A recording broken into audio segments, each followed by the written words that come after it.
Assalamualaikum warahmatullahi wabarakatuh. Hai teman-teman, saya perwakilan dari kelompok 5 akan menyampaikan materi yang berjudul Karakter Bimbingan Konseling dan Psikoterapi.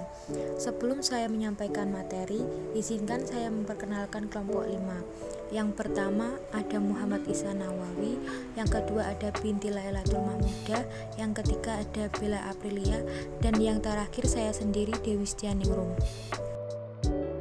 Baik, langsung saja ke materi yang pertama, konseling.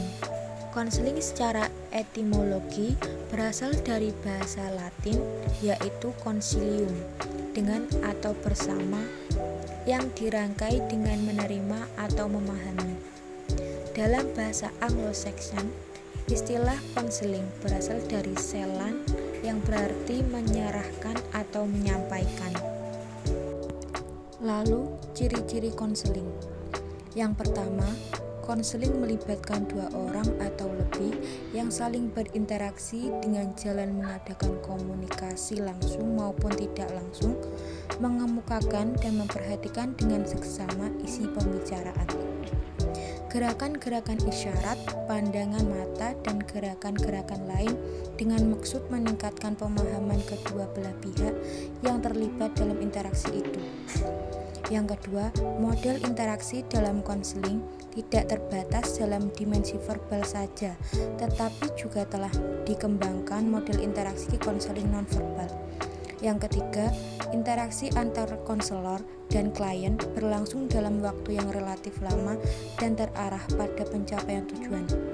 Yang keempat, tujuan dari proses konseling adalah terjadinya perubahan pada tingkah laku klien.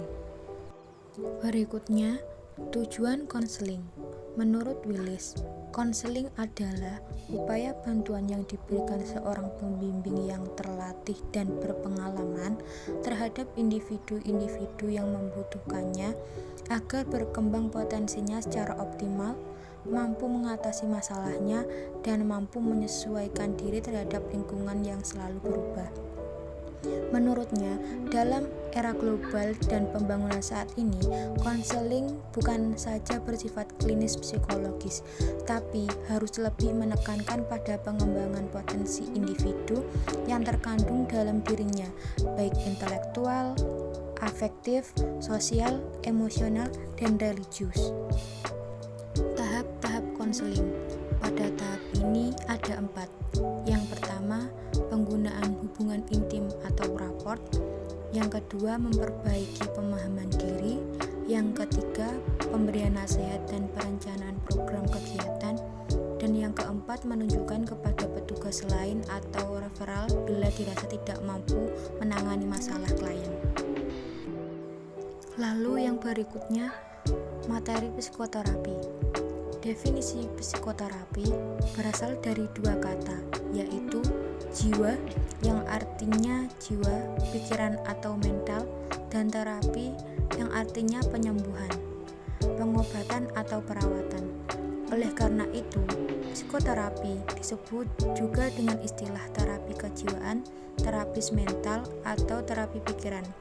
Sedangkan definisi umum psikoterapi yaitu tentang metode berdasarkan ilmu psikologi yang digunakan untuk mengatasi gangguan kejiwaan atau mental seseorang.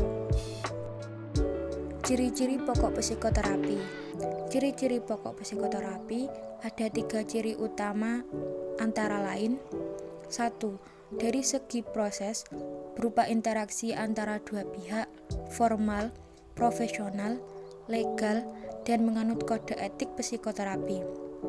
Yang kedua, dari segi tujuan untuk mengubah kondisi psikologi seseorang, mengatasi masalah psikologis atau meningkatkan potensi psikologis yang sudah ada, afektif, kognitif, perilaku atau kebiasaan.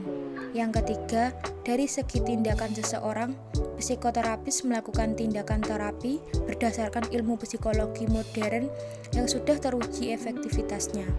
Data yang diperoleh melalui proses penilaian wawancara, observasi, tes, dan sebagainya. Berikutnya, tujuan psikoterapi. Tujuan psikoterapi memperkuat motivasi untuk melakukan hal-hal yang benar. Tujuan ini biasanya dilakukan melalui terapi yang seperti A. Direktif, memimpin dan mendukung atau memberikan dukungan dan semangat. Persuasi atau ajakan dengan cara diberi. B. Meningkatkan pengetahuan diri atau insight atau pencerahan. C. Mengubah status kesadaran untuk mengembangkan kesadaran, kontrol, dan kreativitas diri. Psikoterapi didasarkan pada fakta bahwa aspek-aspek mental manusia seperti cara berpikir, proses emosi, persepsi, belief system, kebiasaan, dan pola perilaku bisa diubah dengan pendekatan psikologis.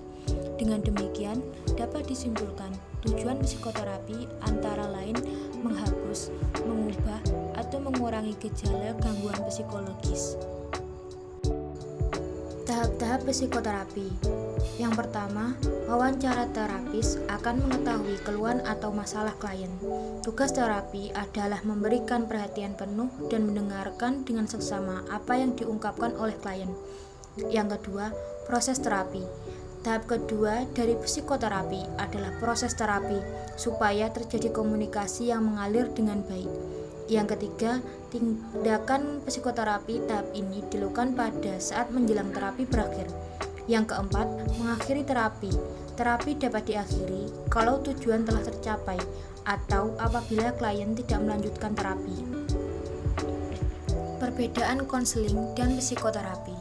Dilihat dari problem-problemnya, Rosjidan membedakan bahwa konseling menyangkut hal-hal seperti reality oriented, situasional, lingkungan, spesifik, non-embedded, dan kesadaran. Sedangkan psikoterapi menyangkut interpersonal, mendalam, umum, gangguan kepribadian, embedded, dan unconscious. Maurer membedakan bahwa konseling bertujuan membantu seseorang membebaskan diri dari konflik-konflik yang disadari. Sedangkan psikoterapi menyangkut konflik-konflik unconscious dan kecemasan neurotik. Yang terakhir, persamaan konseling dan psikoterapi. Persamaan antara konseling dan psikoterapi adalah membantu dan memberikan perbaikan kepada klien, yaitu eksplorasi diri, pemahaman diri, dan perubahan tindakan atau perilaku agar ia dapat sehat dan normal dalam menjalani hidup dan kehidupannya di dunia hingga alam akhir.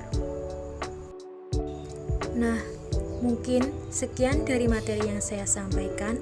Terima kasih. Wassalamualaikum warahmatullahi wabarakatuh.